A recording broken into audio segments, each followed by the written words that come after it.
All right, everybody, we are in the backyard. I am working on some door latch locks. These little hooks are coming off. I've already got one on the other door. See if I can get you over here to see it. It's just a quick latch here. As you can see that one. Real simple. This latch is coming off. It's not doing me any good. I'm doing this so these doors will stay closed better. With these hooks, these doors were popped open down at the bottom and the top. I've got great big old long Texas spiny lizards that are gray and black getting in here and tromping through my garden. Not liking that. So basically this makes it really easy for either one of us to come out here and do this. I'm putting the other one on. I'm actually making it longer, a little higher, longer, and I'm going to have a handle on it. What I did is I put this up here, had this about where I'm going to put it, made sure that that was level, clamp this back down for right now.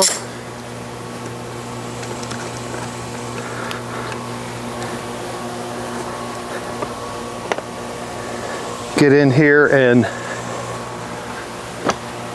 drill the other two holes in the bottom out. Put those screws that way, that piece is done. This is pretty simple. Going back to the old style barn door latches when I was a kid. These things, you put them up there, very little maintenance. You didn't really have to do anything to them. If the board got old and rotten and broke or whatever, or you had a bull break out of the barn and busted it, you replaced it. So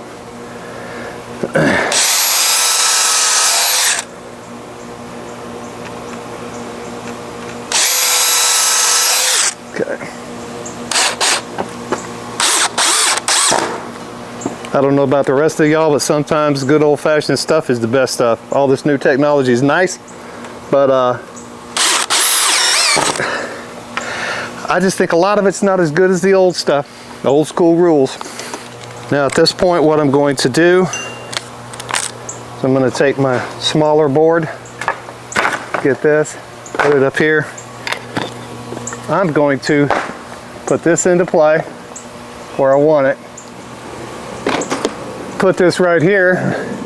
If I wanted this all the way back here, what I'm checking for is I want to get this level. Then I want to make sure this dowel rod, if I spin that on that axis, that dowel rod clears that. So it's awful close. What I'm going to do, scoot this over. I can put that there. That's not a problem. I can move this hole in. Can do that. We're good. Okay.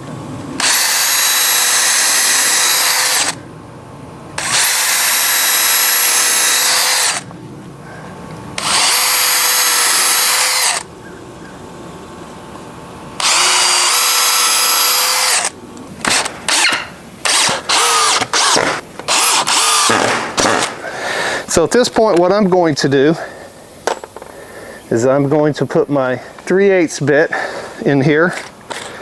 I'm using a 5/16 18 4-inch threaded bolt, and I'm going to run that through this. I've got a washer on the outside, inside, and then one on the inside and 2 nuts. Once I get that in there and I get it tightened down where I want it against these washers, I tighten those 2 nuts in the back. That keeps it, the whole thing spins.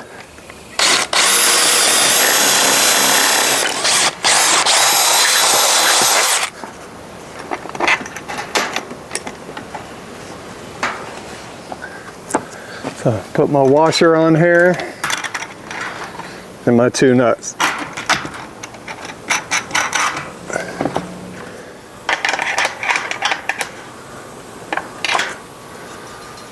I want to snug that down to just about the point where I feel the bolt head start to turn with it. Because I know through friction over time that is going to wear, things are going to pull. I'm going to take it about a half a turn so that's a little tighter. just enough where it moves okay, but it's not so loose that it flops around and lets the door open more. So that's good. Tighten this nut down to lock it. Again, I'm going to grab this bolt head out here. Only the outside nut. Lock that down. Now what I want to do is I've got my center line on the board. Got my center lines on the dowel pin. I've already got a hole started. I want to figure out where I want to put that. Once I get that, I'm going to use my center marks off of these and transcribe them to that. Okay, so I get that mark.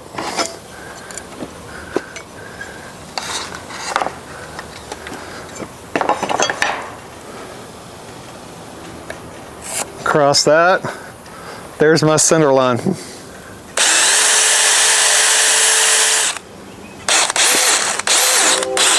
There we go. Now I've already have a counter bore hole here.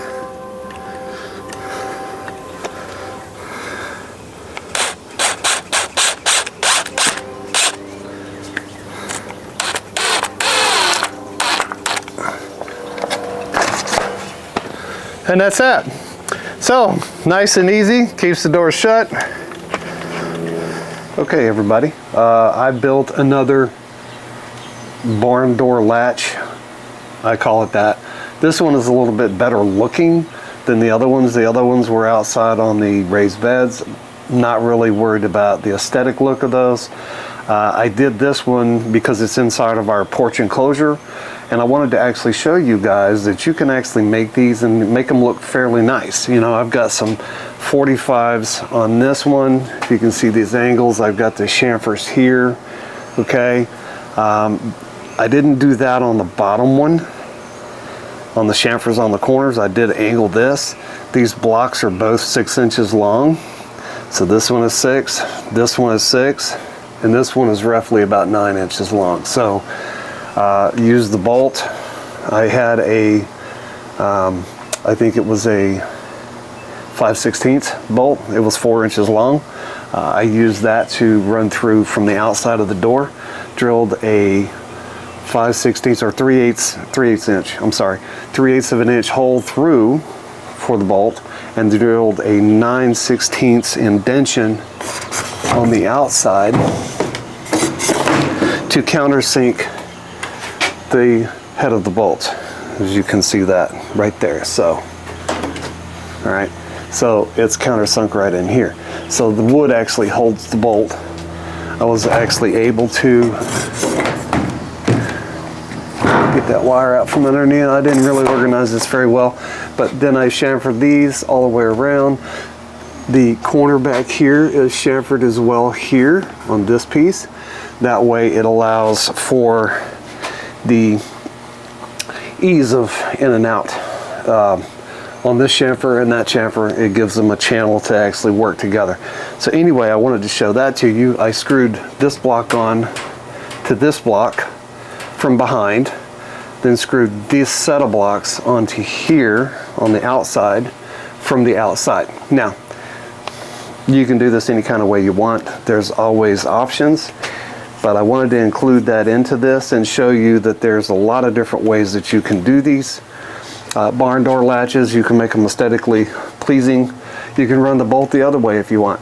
I did this so there's nobody on the outside jumping the fence, taking the nuts off, popping the bolt out, letting the board fall, coming in. It makes it a little bit more challenging to do it. That's why I did it this way. Anyway, we hope that you guys have enjoyed this video on the barn door latches. Any questions, comments, leave them in the description below. Let me know. If you like what we're doing, give us a good thumbs up, a big thumbs up, like, share the video, and join our community. We appreciate everybody. Thanks for watching Fab and Build, where creativity meets reality, and you guys have a good one.